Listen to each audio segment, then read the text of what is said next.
منور صبح کر لے اور روشن شام کرتا چل، تو اپنی آخرت کے واسطے کچھ کام کرتا چل، بھلا اس چند دن کی زندگی کا کیا ٹھکانہ ہے، اگر کچھ ہو سکے تو خدمت اسلام کرتا چل۔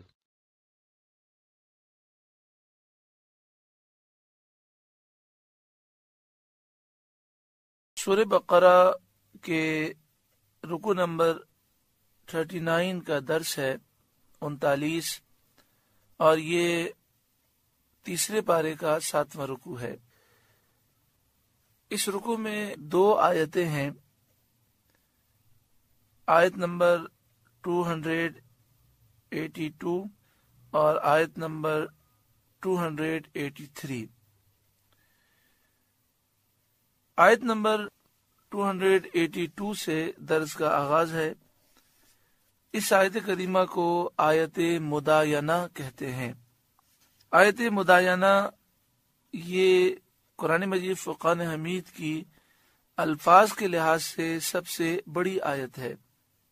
اس میں اس بات کا حکم بیان کیا گیا کہ جب انسان کاروبار کرے یا لین دین کرے تو اسے کس قسم کی احتیاطیں کرنی چاہیے۔ یا ایھا الذین آمنوا، اے ایمان والوں، اذا تداینتم بدین الی اجل مسمی، جب تم ایک مقررہ مدت تک کسی دین کا لین دین کرو، فاکتبوہ، تو اسے لکھ لو۔ ہمارے عرف میں جس طرح قرض اور عربی میں یہ لفظ دین استعمال ہوتا ہے، تو جب ہم کسی سے ایک مقررہ مدت تک کسی قرض کا لین دین کریں تو اللہ تبارک و تعالی ہمیں حکم ارشاد فرماتا ہے کہ اسے لکھ لو۔ مفسرین بیان کرتے ہیں کہ جب کوئی شخص کسی چیز کو بیچے یا کسی چیز کو خریدے تو کبھی ایسا ہوتا ہے کہ جس چیز کو بیچا گیا تو وہ چیز بسا اوقات ادھار ہوتی ہے، یعنی انسان پیمنٹ پہلے لے لیتا ہے اور کہتا ہے کہ میں 2-3 دن کے بعد یہ چیز آپ کو دے دوں گا۔ اسی طرح بسا اوقات چیز دے دی جاتی ہے اور اس کے پیسے جو ہیں وہ ادھار ہوتے ہیں، تو یہ بھی قرض ہے، اور ایسا معاملہ ہو تو اسے لکھ لینا چاہیے۔ اسی طرح ہمارے یہاں پر یہ بھی رائج ہے کہ ہم ضرورتاً کسی سے قرض لیتے ہیں، مثلا کسی کو 1 لاکھ روپے کی ضرورت ہے، وہ کسی سے 1 لاکھ روپے لیتا ہے، تو اسے چاہیے کہ وہ لکھ لے اور اس پر گواہ بھی مقرر کر لیں تاکہ کسی قسم کی غلط فہمی نہ ہو، اور یہ لکھنا واجب نہیں ہے بلکہ مستحب ہے، تاکہ بھول چوک کا اندیشہ نہ ہو، بھول چوک نہ ہو جائے، ایسا نہ ہو کہ جس نے قرض لیا ہے وہ انکار کر دے، اس کے انکار کا اندیشہ نہ رہے۔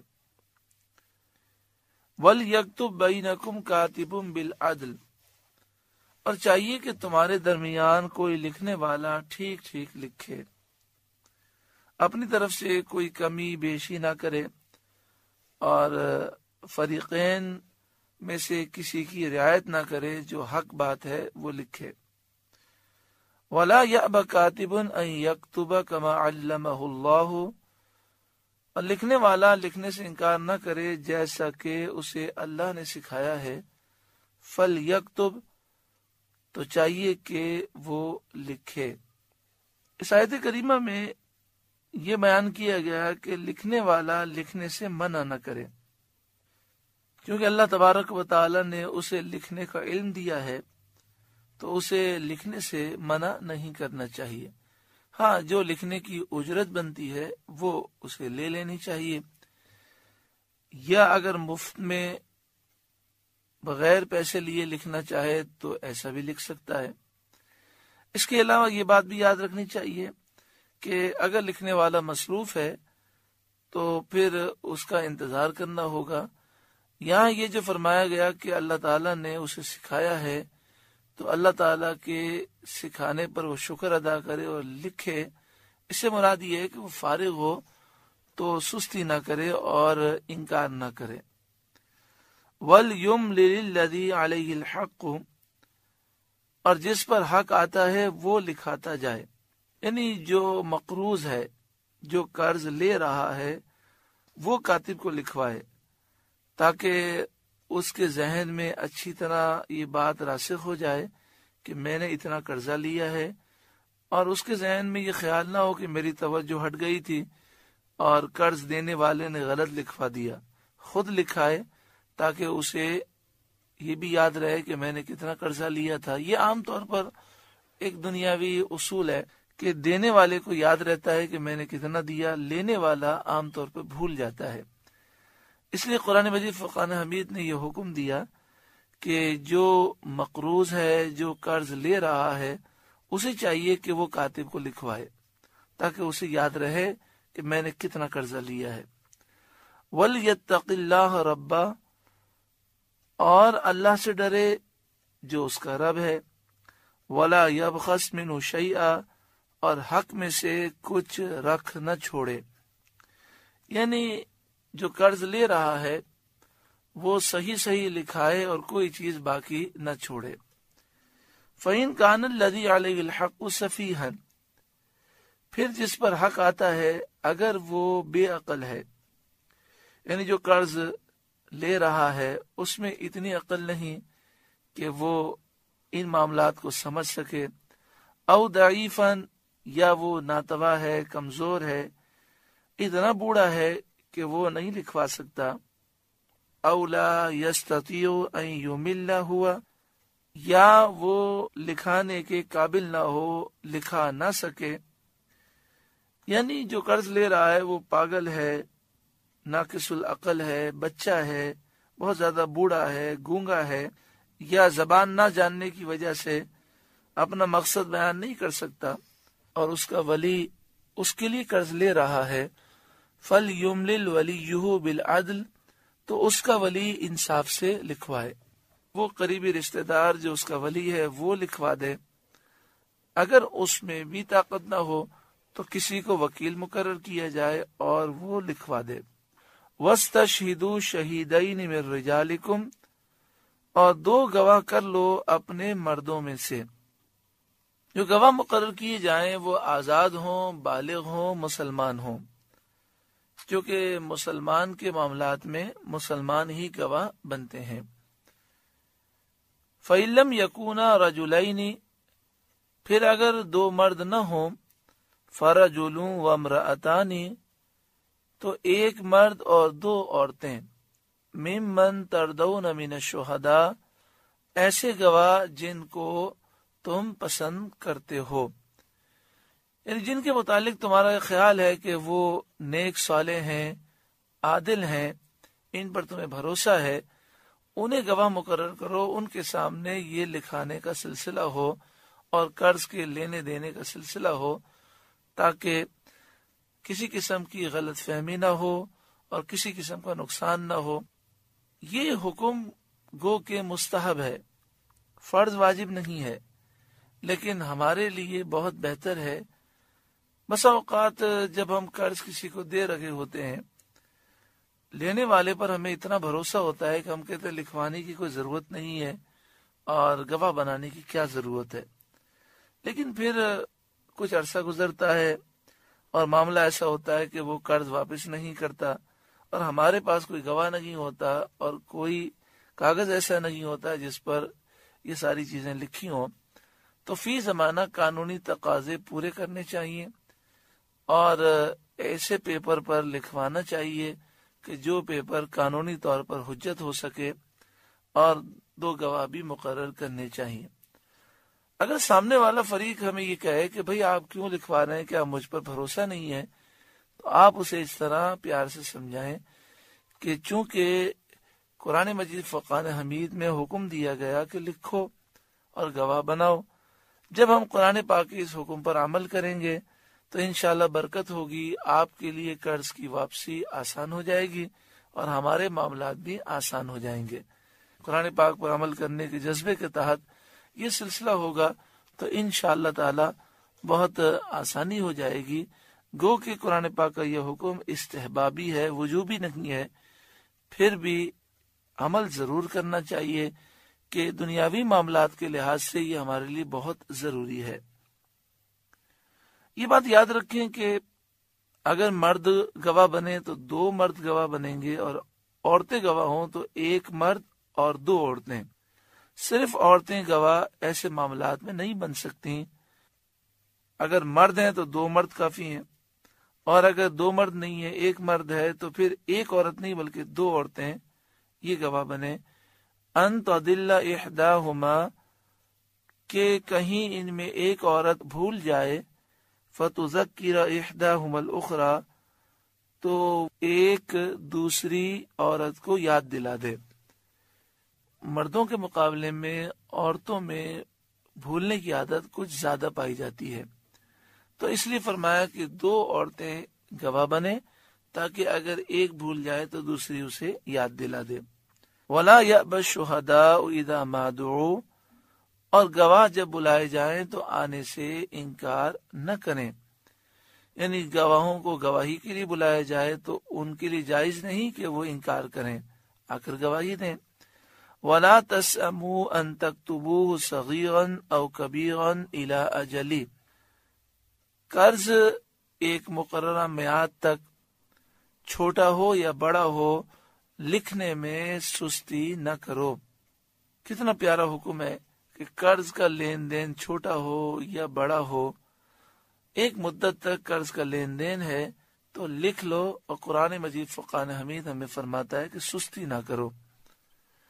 آج جتنے لوگ پریشان ہیں، ان کی پریشانیاں جو کاروباری ہیں اس میں ایک بہت بڑا عنصر یہ پایا جاتا ہے، یا فلاں پر بھروسہ کیا، ہم نے اسے اتنا مال دے دیا، اس نے کہا کہ میں پیمنٹ کر دوں گا 6 مہینے کے بعد، پھر کہا 1 سال کے بعد کر دوں گا، اب یہ مکر گیا ہے، اب ہمارے پاس کوئی ثبوت بھی نہیں ہے، ہمارے پیسے ڈوب گئے۔ تو اگر قرآن پاک کے حکم پر عمل کر لیا جائے تو کتنی آسانی ہو جائے۔ ذالکم اقسط عند اللہ، یہ اللہ کے نزدیک زیادہ انصاف کی بات ہے۔ وَأَقْوَمُ لِلشَّهَادَةِ، اور اس میں گواہی خوب ٹھیک رہے گی۔ وَأَدْنَا أَلَّا تَرْتَابُوا، اور یہ اس سے قریب ہے کہ تمہیں شبہ نہ پڑے، یعنی لکھنے میں اور گواہ مقرر کرنے میں فائدہ یہ ہے کہ تمہیں شبہ نہیں پڑے گا۔ کبھی کبھی ایسا بھی ہوتا ہے کہ قرض دینے والا بھول جاتا ہے اور وہ زیادہ کا مطالبہ کر دیتا ہے، تو لینے والا پریشان ہو جاتا ہے، اور اس وجہ سے پھر ناراضگیاں ہو جاتی ہیں۔ تو لکھنے میں اور گواہ بنانے میں دونوں کا فائدہ ہے۔ إِلَّا أَن تَكُونَ تِجَارَةً حَاضِرَةً تُدِيرُونَهَا بَيْنَكُمْ، مگر یہ کہ کوئی سر دست کا سودا دست بدست ہو۔ فَلَيْسَ عَلَيْكُمْ جُنَاحٌ أَلَّا تَكْتُبُوهَا، تو اس کے نہ لکھنے پر تم پر کوئی حرج نہیں۔ فَلَيْسَ عَلَيْكُمْ جُنَاحٌ، تو تم پر کوئی حرج نہیں، اللہ تکتبوہا، یہ کہ تم اسے نہ لکھو۔ یعنی جو سودے اس طرح کے ہوتے ہیں کہ جس میں لینا دینا ہوتا ہے اور ادھار کا سلسلہ نہیں ہوتا، تو اسے اگر نہ لکھا جائے تو کوئی حرج نہیں ہے۔ وَأَشْهِدُوا إِذَا تَبَايَعْتُمْ، اور جب خرید و فروخت کرو تو گواہ کر لو۔ ہاں، مستحب یہ ہے کہ ایسے معاملات میں بھی، اور خاص طور پر جب بڑے سودے ہوں، تو اس وقت 2 آدمیوں کو، نیک صالح لوگوں کو گواہ بنانا چاہیے، تاکہ ہماری بھی غلطی نہ ہو اور لینے والے کی بھی غلطی نہ ہو، کوئی بھول نہ ہو جائے۔ وَلَا يُضَارَّ كَاتِبٌ وَلَا شَهِيدٌ، اور نہ کسی لکھنے والے کو نقصان دیا جائے، نہ گواہ کو نقصان دیا جائے۔ اس سے مراد یہ ہے کہ اگر لکھنے والے اپنی ضرورتوں میں مشغول ہوں تو انہیں مجبور نہ کریں، ان کے کام نہ چھڑائیں، بلکہ انتظار کریں، جب وہ فارغ ہو جائیں تو پھر ان سے لکھوائیں۔ اسی طرح لکھنے والے کو لکھنے کی اجرت نہ دینا، یہ بھی اسے ضرر دینا ہے۔ اسی طرح اگر گواہ کو بلایا جائے گا دوسرے شہر میں گواہی دینے کے لیے تو سفر کا خرچ اسے دینا ضروری ہے۔ اگر اس موقع پر سفر کا خرچ نہ دیا جائے تو یہ گواہ کو ضرر دینا ہے۔ وَلَا يُضَارَّ كَاتِبٌ وَلَا شہید کا ایک اور ترجمہ بھی کیا گیا، وہ یہ کہ نہ لکھنے والا نقصان دے، ضرر دے، اور نہ گواہ ضرر دے۔ اس سے مراد یہ ہے کہ لکھنے والا فرصت کے باوجود اور فراغت کے باوجود وہ نہ لکھے اور گواہ گواہی دینے کے لیے نہ آئے، یا لکھنے میں تحریف کر دے، تبدیلی کر دے، زیادتی کمی کر دے۔ اسی طرح گواہی دیتے ہوئے الفاظ کو اور معاملات کو بدل دے، یہ ہرگز جائز نہیں ہے۔ وَإِن تَفْعَلُوا، اور اگر تم ایسا کرو، فَإِنَّهُ فُسُوقٌ بِكُمْ، تو بے شک یہ تمہارا فسق ہوگا، یہ تمہارے لیے گناہ ہوگا۔ وَاتَّقُوا اللَّهَ، اور اللہ سے ڈرو۔ وَيُعَلِّمُكُمُ اللَّهُ، اور اللہ تمہیں سکھاتا ہے۔ وَاللَّهُ بِكُلِّ شَيْءٍ عَلِيمٌ، اور اللہ سب کچھ جانتا ہے۔ یہ آیت کریمہ جسے آیت مدایانہ کہتے ہیں، یہ مکمل ہوئی۔ قرآن مجید فرقان حمید سننے کا انداز یہی ہے کہ جن باتوں پر عمل ہے اس پر اللہ کا شکر ادا کریں اور نیت کریں، دعا کریں کہ اللہ تعالی ہمیں ہمیشہ عمل کی توفیق عطا فرمائے، اور جن باتوں پر عمل نہیں ہے تو قرآن پاک سننے کا طریقہ یہ ہے کہ بندہ نیت کرے کہ میں انشاءاللہ عمل کروں گا۔ ہم نے سماعت کیا کہ معاملات میں ہمیں گواہ بنانا چاہیے، اور جہاں تک ہو سکے لکھنے کے معاملات کرنے چاہیے، اس میں احتیاط کرنی چاہیے اور شرم نہیں کرنی چاہیے، تاکہ بعد میں غلط فہمیاں نہ ہوں اور بعد میں نفرتیں پیدا نہ ہوں۔ اس آیت کریمہ میں یہ تھا کہ جب قرض کا لین دین ہو ایک مقررہ مدت کے لیے تو اسے لکھ لو اور گواہ بنا لو، 2 مردوں کو یا 1 مرد اور 2 عورتوں کو۔ لیکن اب سوال یہ ہے کہ کوئی سفر میں ہو یا کئی ایسی جگہ پر ہو جہاں کوئی لکھنے والا نہ ہو، تو پھر یاد دہانی کے لیے کیا کرنا چاہیے؟ وَإِن كُنتُمْ عَلَى سَفَرٍ، اور اگر تم سفر میں ہو، وَلَمْ تَجِدُوا كَاتِبًا، اور لکھنے والا نہ پاؤ، فَرِحَانٌ مَقْبُوضَةٌ، تو گروی رکھنا ہے قبضے میں دیا ہوا، یعنی جو آدمی قرض دے رہا ہے اسے مقروض کوئی چیز دے دے، اپنی کوئی چیز گروی رکھ دے اور کہے کہ جب میں آپ کو قرض واپس کروں گا تو پھر مجھے یہ چیز دے دیجیے گا۔ یہ چیز رکھنے سے فائدہ کیا ہوگا؟ اس سے فائدہ یہ ہوگا کہ قرض لینے والے کو بار بار چیز یاد آئے گی، تو جب اسے اپنی چیز یاد آئے گی تو اسے یاد آئے گا کہ میں مقروض ہوں، مجھے فلاں کو قرض واپس کرنا ہے۔ اور جس شخص نے قرضہ دیا تھا اس کے پاس جب یہ چیز گروی ہوگی تو اسے یاد رہے گا کہ یہ چیز مجھے فلاں نے دی ہے، مجھے اس سے قرض لینا ہے، تو اس طرح دونوں کو یاد دہانی ہوگی۔ اب یہاں پر بھی یہی مسئلہ ہوتا ہے کہ اگر قرض دینے والا یہ مطالبہ کرے کہ آپ ایسا کریں، کوئی چیز میرے پاس گروی رکھ دیں، فی الحال ہمارے پاس کوئی لکھنے والا نظام موجود نہیں ہے، تو سامنے والا برا مان جاتا ہے۔ حالانکہ برا نہیں ماننا چاہیے، ایسا کرنا مستحب ہے، اور مستحب پر عمل کریں گے، قرآن مجید فرقان حمید کی آیات پر جب عمل کریں گے تو انشاءاللہ تعالی دونوں کے لیے آسانی ہو جائے گی اور اللہ تعالی برکتیں عطا فرمائے گا۔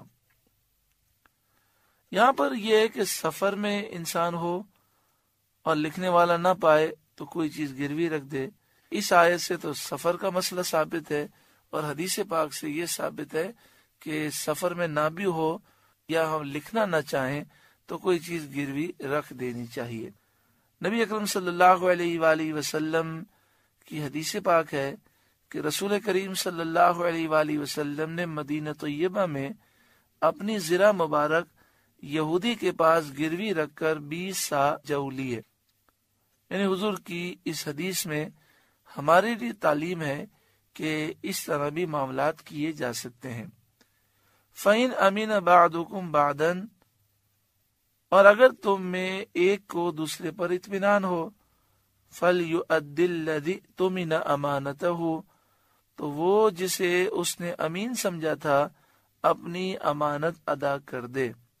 یعنی مراد یہ ہے کہ جو قرض دینے والا ہے وہ مقروض پر اطمینان ہی رکھتا ہے اور اسے دیانتدار سمجھ کر ہی قرض دیتا ہے، تو جسے اس نے دیانتدار سمجھا ہے اسے چاہیے کہ وہ قرضہ واپس کرے، ایسا نہ ہو کہ وہ مقروض پیسے دبا لے اور قرض واپس کرنے کے لیے تیار ہی نہ ہو۔ وَلْيَتَّقِ اللَّهَ رَبَّهُ، اور اللہ سے ڈرے جو اس کا رب ہے۔ وَلَا تَكْتُمُوا الشَّهَادَةَ، اور گواہی نہ چھپاؤ، یعنی جب گواہی کی ضرورت ہو تو گواہوں کو چاہیے کہ وہ گواہی دیں، اس میں سستی نہ کریں اور گواہی کو نہ چھپائیں۔ حضرت عبداللہ بن عباس رضی اللہ تعالی عنہما سے ایک حدیث مروی ہے کہ کبیرہ گناہوں میں سب سے بڑا گناہ اللہ کے ساتھ شریک کرنا، کسی کو اللہ کے برابر سمجھنا، اور جھوٹی گواہی دینا اور گواہی کو چھپانا ہے۔ یعنی کبیرہ گناہوں میں جو بڑے بڑے گناہ ہیں ان میں ایک ہے شرک و کفر کرنا، دوسرے نمبر پہ فرمایا گیا جھوٹی گواہی دینا، اور تیسرے نمبر پر ہے گواہی کو چھپانا۔ وَمَن يَكْتُمْهَا، اور جو گواہی چھپائے گا، فَإِنَّهُ آثِمٌ قَلْبُهُ، تو اندر سے اس کا دل گنہگار ہے۔ وَاللَّهُ بِمَا تَعْمَلُونَ عَلِيمٌ، اور اللہ تمہارے کاموں کو خوب جانتا ہے۔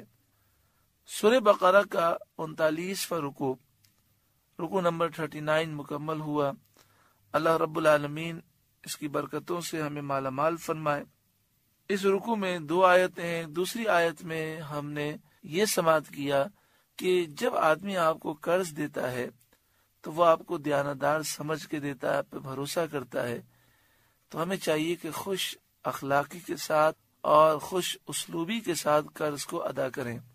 ہمارے معاشرے میں یہ ہوتا ہے کہ جب قرض لینے کے لیے آتے ہیں تو لوگ بڑی خوش اخلاقی سے پیش آتے ہیں، اور پھر جب قرض دینے کی باری آتی ہے، واپس کرنے کی باری آتی ہے، تو بہت تنگ کرتے ہیں، اور بسا اوقات وہ قرض واپس کرنے سے انکار بھی کر دیتے ہیں، لوگوں کے پیسے کھا جاتے ہیں۔ اللہ تبارک و تعالی ہر ایک کو عقل سلیم عطا فرمائے۔ نبی اکرم صلی اللہ علیہ وآلہ وسلم اس معاملے میں کس قدر آپ تعلیم فرماتے کہ حدیث پاک میں ہے کہ جب آپ نماز جنازہ کسی کی پڑھاتے تو پہلے یہ سوال کرتے کہ اس پر کوئی قرض ہے۔ اگر بتایا جاتا کہ ہاں یہ مقروض ہے تو آپ یہ فرماتے کہ اس کا قرض کتنا ہے۔ اگر 3 درہم یا اس سے زائد اس پر قرض ہوتا تو آپ یہ سوال کرتے کہ کیا اس کی جائیداد میں اتنی رقم ہے کہ جس سے یہ قرض ادا کیا جا سکے۔ اگر جائیداد میں اتنی رقم نہ ہوتی تو آپ مجمع سے فرماتے کوئی ہے جو اس کی قرض کی ادائیگی کی ذمہ داری لے۔ اگر کوئی ذمہ داری نہ لیتا تو آپ فرماتے جس کے اوپر 3 درہم قرض ہو اور اس کا یہ معاملہ ہو کہ اس کے پاس جائیداد بھی نہیں کہ جس سے اس کے قرض کو ادا کر سکیں، اور کوئی اس کے قرض کی ادائیگی کا ذمہ دار بھی نہیں ہے، تو آپ فرماتے ہیں میں اس کی نماز جنازہ نہیں پڑھوں گا۔ نصیحت یہ تھی کہ قرض کے معاملات میں احتیاط کریں، ضرورتاً قرض لیا جائے اور کوشش کی جائے کہ اسے وقت پورا ہونے سے پہلے خوش اسلوبی سے ادا کریں۔ اللہ تعالی عمل کی ہم سب کو توفیق عطا فرمائے۔